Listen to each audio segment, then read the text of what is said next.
Hello and welcome back to Let the Stone Speak. I'm Brent Nagtegaal, your host. I'm here in Edmond, Oklahoma, where we have the Kingdom of David and Solomon Discovered archaeological exhibit. And just this weekend, we've got a very special event to announce the arrival of the Tel Dan Stele, or the House of David inscription here in the United States.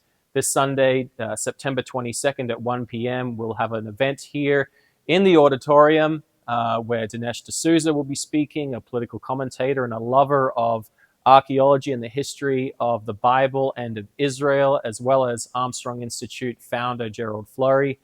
The discovery is right here, or the artifact is right here behind me.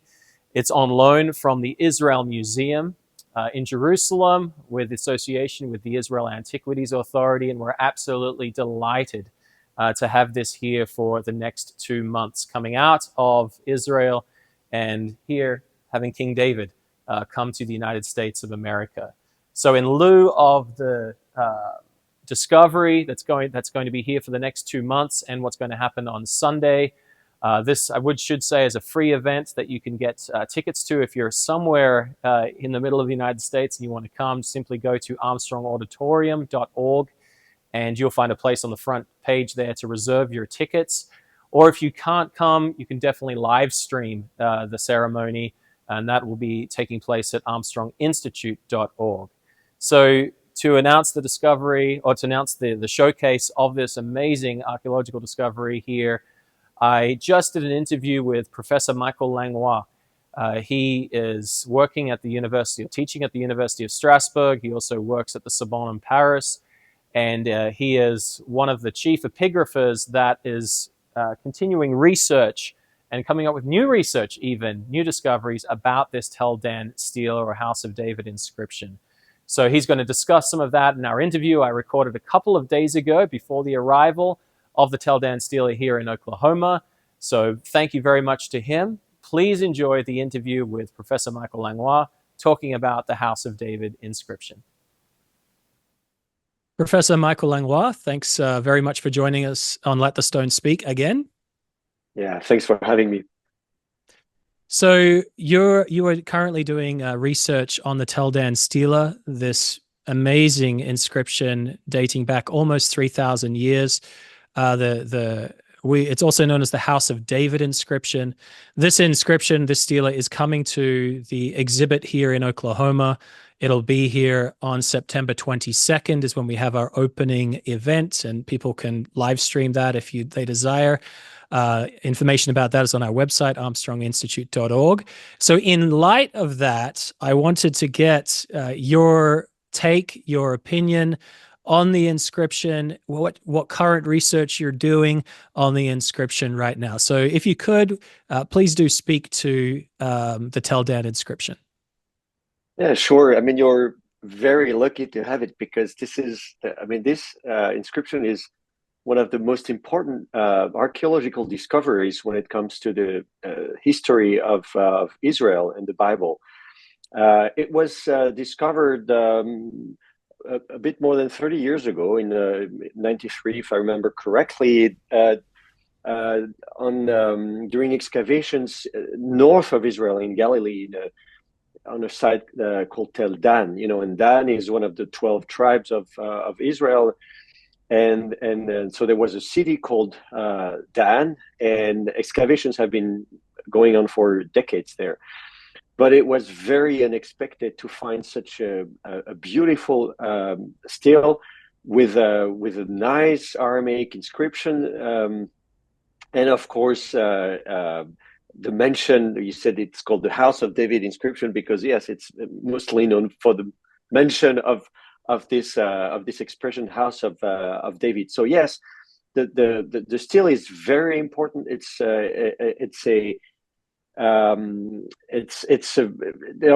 still a lot of research going on there. As you mentioned, I'm currently studying the inscription itself, but I would say that even after 30 years, there's still a lot to be done on that stele. There's a little bit of a mystery behind it, and the first thing that is striking when you look at it is how beautifully preserved it is. And I think for the people who are going to come and see it, the inscription almost looks as new, and actually at the time, some people even doubted that it was authentic, and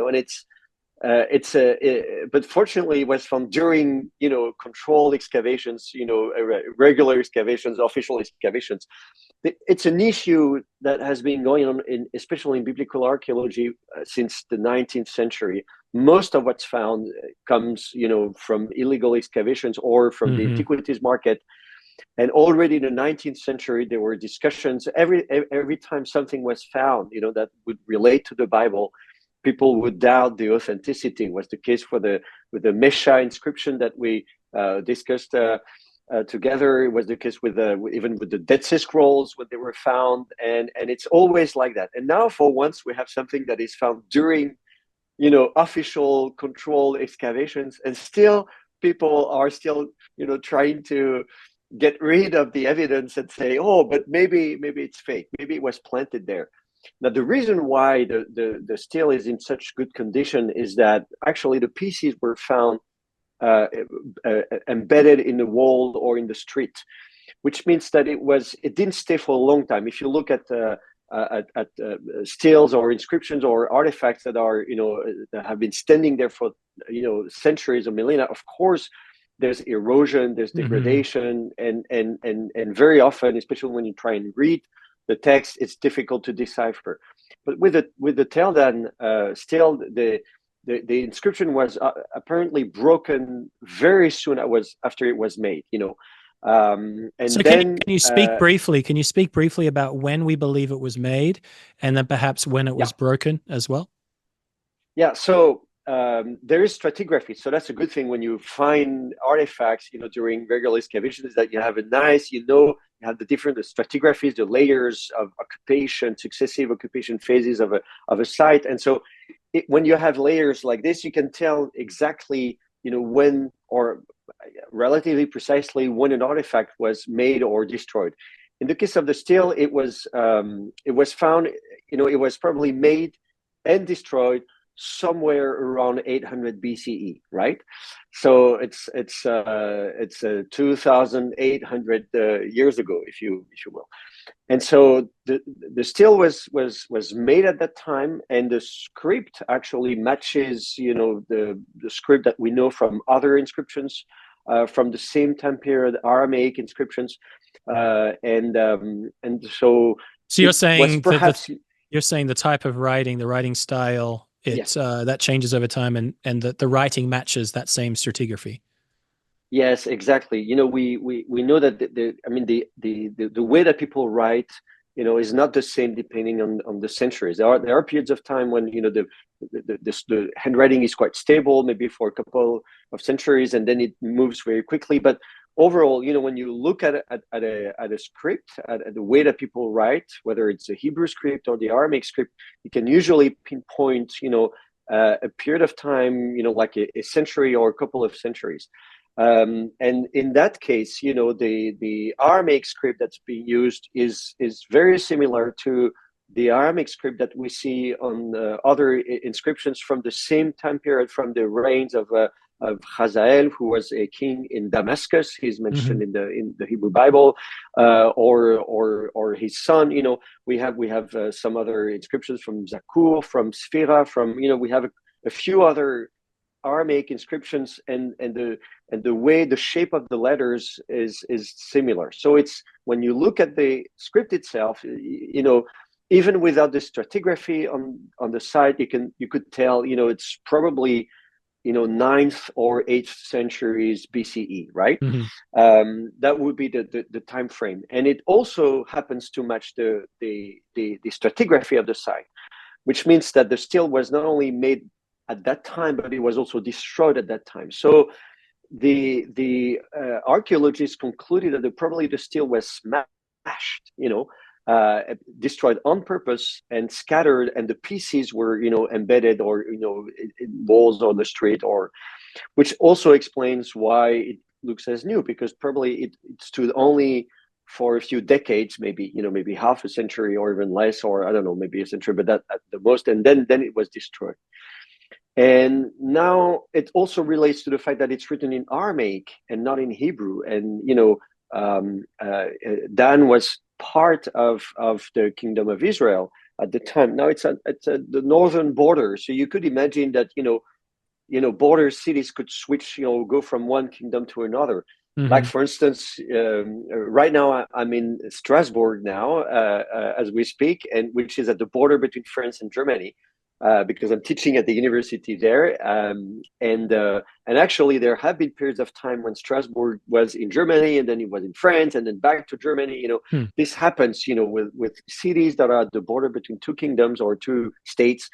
If there's a war. And then, of course, if you conquer a city, you want to erect a stele or a victory inscription to say, now this is my kingdom, this is my place. And so if it's written in Aramaic, it's fragmentary, but then we would assume that it was erected by maybe an Aramaean king, and so maybe Hazael or someone like this, who maybe conquered the place and said, now this is mine, and so this is a victory inscription. And then maybe later on the city was taken back by the Israelites, and then they decided to smash that stone, that stele, and gather the pieces. So that's a good hypothesis to explain why the stele is in very good condition. The script is very easy to read. Yeah, I think we have a replica here right now. This will obviously be replaced next week. I think it's actually in transit right now, and so it'll be here on Monday, and we have a few days to set it up in its location. And even the replica and the real one that was in the Israel Museum is just, as you said, very easy to read. It's almost like you can conduct lessons in reading of ancient inscriptions using this as your example, because the ancient letters are very easy to discern. You mentioned the difference between Aramaic and Hebrew. Perhaps you can just speak briefly to the difference and how we know it's different, because I can't read ancient Aramaic, and yet I can read House of David because I know a little bit of Paleo-Hebrew. So what's the difference between the two? Yeah, so of course the two languages are very close. They belong to the same family of languages. We call it the Semitic languages, and then you have Hebrew, Aramaic, Arabic is like Ethiopic. Other languages in the same family. So they are very close languages. You could say like Spanish and Italian. They have a lot of common vocabulary. So of course a lot of the words are basically the same. And then, of course, the word for house would be bait in both languages, as well as in Arabic, for instance, and even the word for king, for instance, the same. It's the same word. The pronunciation might be a bit different. We don't know if it was pronounced like now in modern Hebrew you would say melech, but maybe it was pronounced malk. But the consonants are the same. And so, of course, for someone who knew Hebrew, for a Hebrew speaker at the time, they would be able to read a number of words on the stele. And actually, so the languages are not that different. And since the stele is fragmentary, actually one of the fragments, because so they first discovered one fragment, and then the following summer during excavations they found two additional fragments. And someone at the time said, "Look, there's on the second fragment that we call B1, there's the Hamelech Hadad. In Hebrew it means the King Hadad." And said, but it's in Hebrew and it's not in Aramaic. So he thought that maybe like part of, some of the fragments were in Aramaic, others in Hebrew. So the two languages are so similar that, yes, at some point, if you have a very fragmentary text, sometimes it's hard to tell whether it's Hebrew or Aramaic. Now, if you take the whole of it, then yes, the language is clearly Aramaic. But of course, if some people who have studied Hebrew and look at need to study a little bit of the alphabet, the Paleo-Hebrew alphabet, of course, but you would be able to pick up some of the words. And then, yes, on one line you have King of Israel, Melech Israel, and then the following line you have Beit David, which means House of David. So you have interesting expressions that even Hebrew students, students of biblical Hebrew, would be able to decipher. So can you just speak to let's talk about the historical context for it as much as you can from the stela in also comparison with the biblical text as well. Does the Bible describe the same event in your opinion, just from a different point of view, or what's the context for the inscription? Yeah. So yes, in the Hebrew Bible, so the time frame, as I said, is around 800 BCE, and so it's the time in the Bible when you have in the northern kingdom you have a dynasty, the Omride dynasty, King Omri, and then you have other kings like Ahab is a famous king in the Hebrew Bible, and Jezebel, so all those characters are famous from the Hebrew Bible. At that time period, and then you have a coup, by Jehu, who takes over, and again, so this is the time frame. This is what's going on if we read the Hebrew Bible, and the enemies at the time are the Arameans. We have a lot of stories in the Book of Kings where they tell that they are at war with the king of Damascus, and sometimes there's even a coalition between the king of Damascus and Israel, the king of Israel against the kingdom of Judah. So it's a time of war, and it's a time of expansion, and we know also. It's about the same time period as the Mesha inscription when we talked about the Mesha. So it's the kingdom of Moab. So it's not this. Aram is north of Israel, and Moab is east of Israel. Is on the other side of the Jordan River. But basically, the two inscriptions are from the exact same time period. Within a few years. They were made at the same time, and it's a time when there were wars between all those little kingdoms. Those little kingdoms, I say little because at the time you have bigger, larger kingdoms or even empires. Basically, right. You had Egypt, of course. The kingdom of Egypt was very powerful at the time. Maybe not as powerful as it was, in the second millennium BC, but it's still a major political power and empire. And then in what would be modern day Iraq, you have Mesopotamia, and at that time also you have the Assyrians, the Neo-Assyrian Empire. So you have two big empires basically, and in between the two you have smaller kingdoms, often city-states. That is, you have a main capital city like Jerusalem, and then around Jerusalem, you have a kingdom. And so you had the kingdom of Damascus, you had the Phoenicians at the time, if you go at the border, and so all of these kingdoms are either at war with each other or they have a coalition against some of the larger powers. So that's what you read in the Hebrew Bible, and that's what you get also from archaeological evidence. From that time period, it's well documented because the Neo-Assyrian Empire, they have good records, good archives. So we know that there have been famous battles in 853 BCE. So we know a little bit about that. We have a good idea of the length of some of the reigns. And in Damascus, one of the most famous kings is Hazael, because he has a very long reign. Like he reigns for 4 decades, and it's not often that kings are on the throne for such a long time. And we know that Hazael is also has a lot of battles. He's able to expand his empire, his kingdom. I would say it's maybe not an empire, but he goes all the way to the south, almost to the Red Sea. That is what would be modern day Jordan. Even he takes over some of the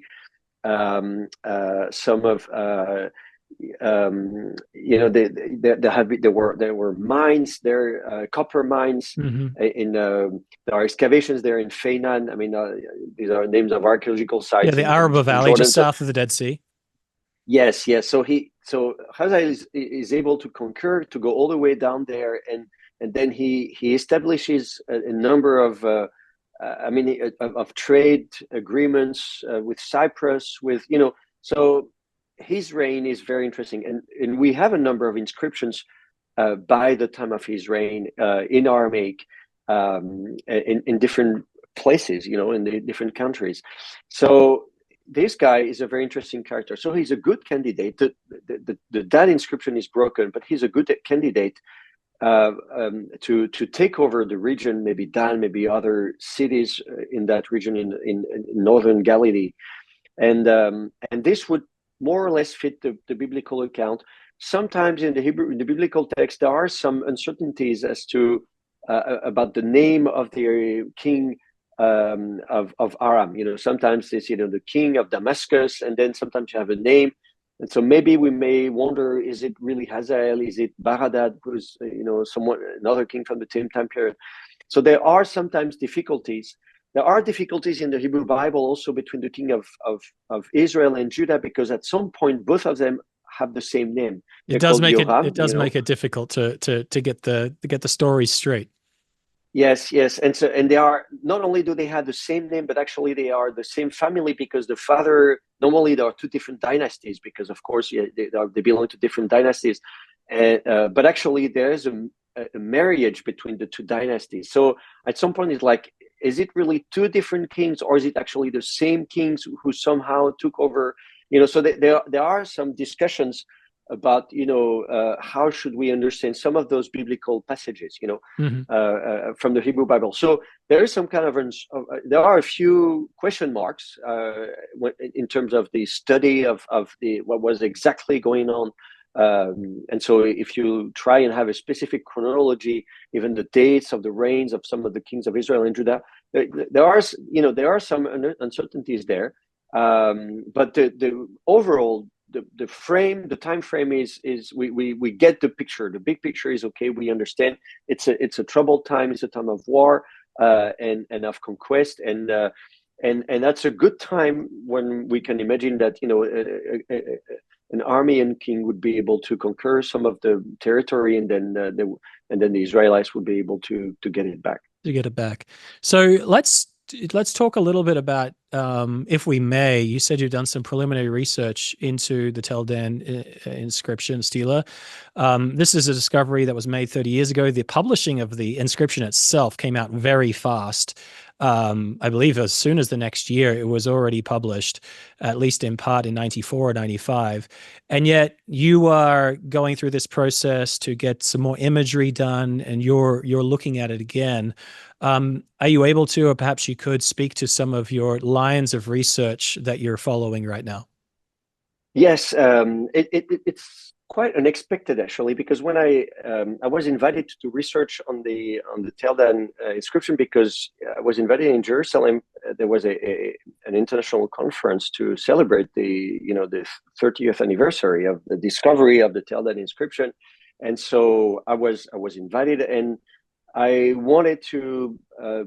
I had never done any research on the Tel Dan inscription, but since I had done some research on the Mesha inscription, and they are from the same time period, the same thing is going on.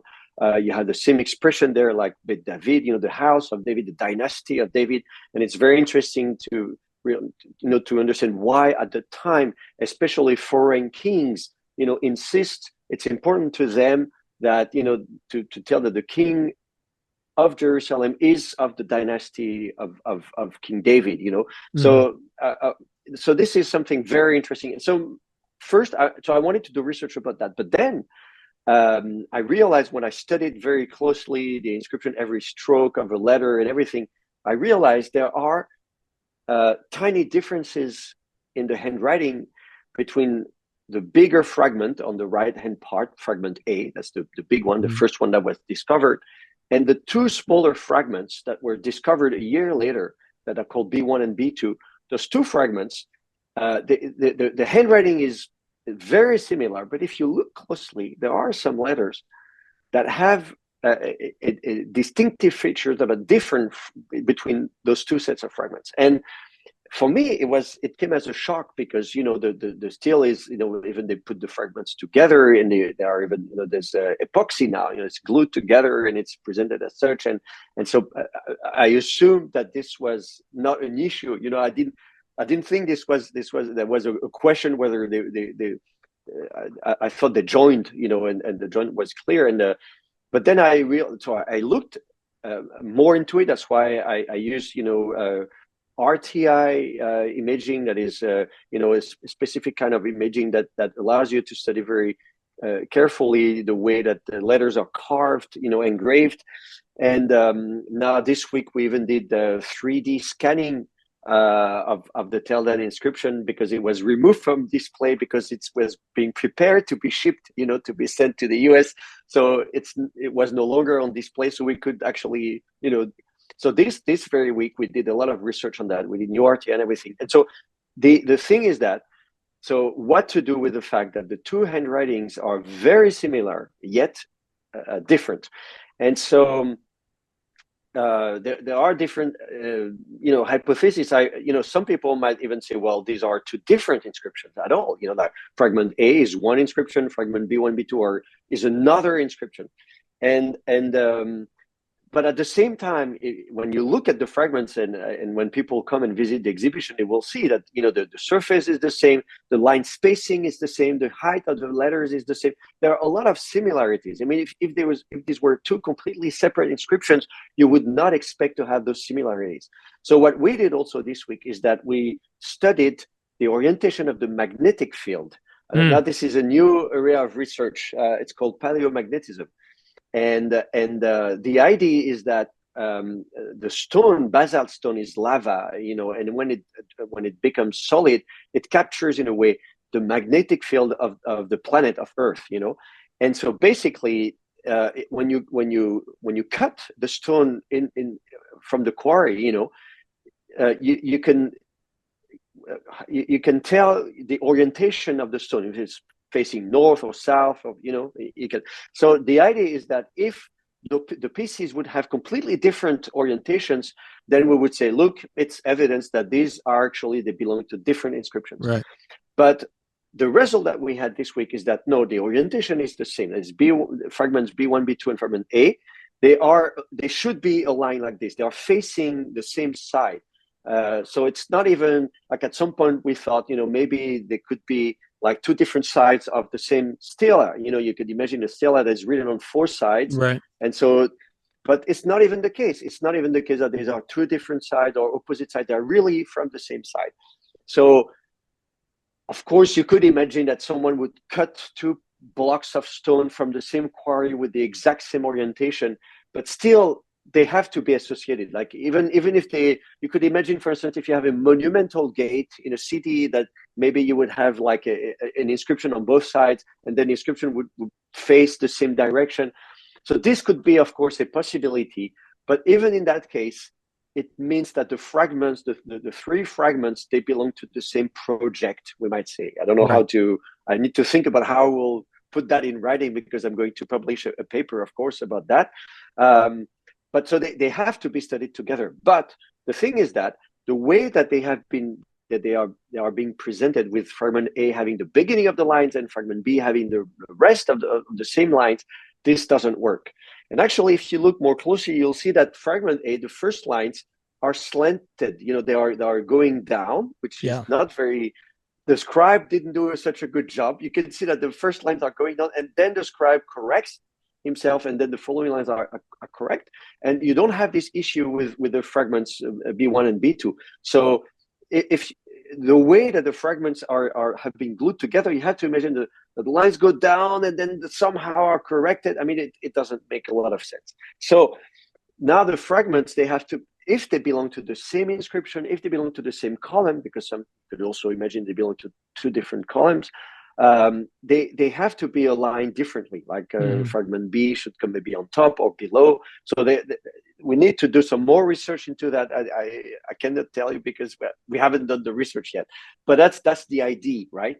So that's the big news, and that's what we are investigating now. To better understand the relationship between the fragments. And the fact that you said that the difference is understandable outside of the curvature indicates that it would have been above or below rather than from one of the sides, correct? Because at some point he became lazy, or I don't know, he got tired or something, perhaps a human reason. So yes, and again, yes, to account for the differences in script in the handwriting. So either it's the same scribe, but something happened to him. Like you said, maybe he started out and it was nice, and at some point he got tired, and or like somebody told me, maybe he had an injury with his wrist, which happens also. Another option would be that these would be two different people, but with very similar handwriting. Like, for instance, two people who studied at the same school, because these are professional scribes, right? It's different from, let's say, at the time we also have like everyday inscriptions, especially on pottery shards when people want to put a label. And we have inscriptions from the Iron Age written by by non-professional scribes, by writers, people who write but they are not professional scribes. And in that case, the handwriting is not as beautiful as here. So here the people who did this are professional scribes. So they attended a school. So it's possible that they attended the same school, in which case, they would have very similar handwriting. It's possible that they were working together, like in a workshop. Like, if you want to say, well, I want to have this nice, new city gate with inscriptions. And, so maybe you hire people from a workshop, and maybe like, one person did, the upper half of the inscription. And then at some point, someone else took over and they made sure that the size of the letters and the line spacing was consistent, that, for non-specialists, if you look from afar, it really looks like it's the same handwriting, and it's only if you look closely you realize, oh, there are tiny differences. So for now, it's difficult for us to tell whether it's two different people with very similar handwriting, or the same scribe who, for some reason, had trouble, writing part of the inscription. So this is, we need to keep doing some research about that. Nevertheless, I think it's really, it's interesting, isn't it, that you can have this inscription that's been read so much, probably one of the most well-read inscriptions for the past 30 years, and yet you come across it again, fresh pair of eyes, and even employing some new archaeological technologies and presenting new evidence, a new story behind this inscription's the way it was written. So that's just wonderful. I think we're about out of time, but thank you so much for taking your time with us, Professor Langlois. I'm looking forward to reading your published materials whenever it comes out, and I'll make sure that we catch up again together as soon as we hear from you again with that publication. Sure, with pleasure. Thank you again for invitation. I'm always happy to chat with you. Thank you. Thanks very much for watching the interview of Professor Langlois. Thank you very much to him for taking his time to update us on the latest from this discovery. If you would like to watch the live stream on Sunday, this event that's going to talk about this inscription, as well as having Dinesh D'Souza speak and Mr. Gerald Flurry, the founder of the Armstrong Institute, simply go to armstronginstitute.org. And you'll find a place there on the front page where we'll be streaming the event that starts 1 p.m. Central Time. And then you'll also, if you are able to come to the opening itself, there's still some tickets available for free. You have to reserve your tickets at armstrongauditorium.org to do that. I would also like to say, if you haven't requested our magazine, Let the Stone Speak, this is a magazine on biblical archaeology and history that comes out 6 times per year. It's absolutely free. You can simply write an email to letters@armstronginstitute.org and put your name and address there, and we'll get back to you as soon as we can. Or you can go to armstronginstitute.org and simply scroll down. You'll see a place where you can request that magazine. Thanks very much for watching.